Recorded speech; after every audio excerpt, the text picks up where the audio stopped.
masalah ini karena memang ada beberapa ekonom yang melihat padat karya akan hurts, tapi ada juga yang tadi research-nya di tempatnya Pak Fitra itu akan lebih gain gitu, net gain dari sisi labor. Jadi memang discussion ini memang akan berkembang terus, tetapi yang pasti memang kita harus menyediakan mitigasi untuk tadi ya, bagaimana tetap melakukan diversifikasi ekspor, melakukan deregulasi perizinan agar industri juga tetap kompetitif, dan kemudian dari sisi SDM-nya, SDM industri kita memang harus kita persiapkan. Dan juga tadi kalau kita bicara di pertanian atau agriculture, sebetulnya terlepas dari ini Indonesia itu baru aja kan katanya surplus pangan, bahkan kita akan mengekspor, itu suatu pencapaian. Jadi harapan swasembada itu mengalami peningkatan. Nah, ketika ada impor pangan yang akan meningkat, nah itu mungkin jadi challenging. Jadi bagaimana mengkonstruksi narasi yang baru, di satu sisi kita pengen kemandirian pangan, tapi di satu sisi kita impor pangan. Nah itu sebagai, karena memang konsekuensi dari deal, memang tidak mudah. Ini gamesnya memang menjadi lebih complicated. Mudah-mudahan ada masukan lah nanti dari ada masukan lain mungkin dari Mas Umam? Begini, kalau misal terkait dengan konteks agriculture, memang di segmen tertentu,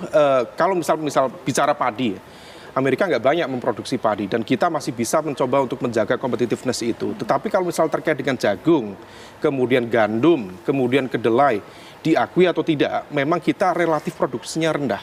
Kalau misal memang itu potentially hurt, misalnya terhadap proteksi petani, maka mau tidak mau Kementerian Pertanian juga harus speak up itu.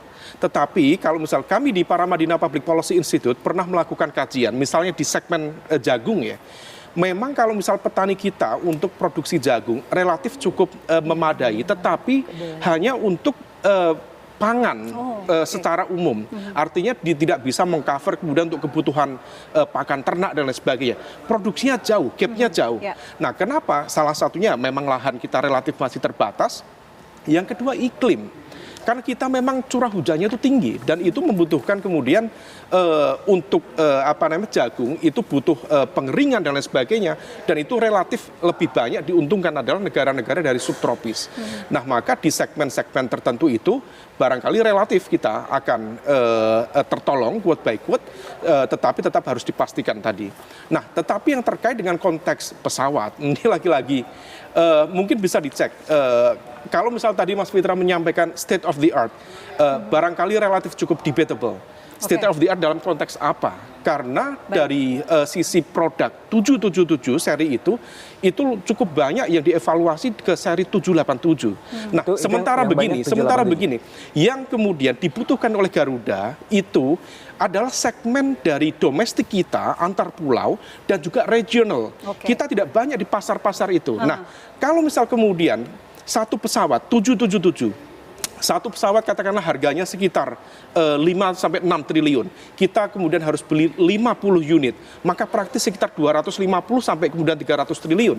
Problemnya kalau misal kemudian itu 777 dibawa ke Indonesia dengan kapasitas sekitar itu kan wide body ya, 400 seat itu. Nah, kalau misal kemudian dioperasikan antar pulau di internal di Indonesia, maka itu sangat kurang begitu kompetitif. Nah, maka yang dibutuhkan Garuda sebenarnya itu bukan 777, tapi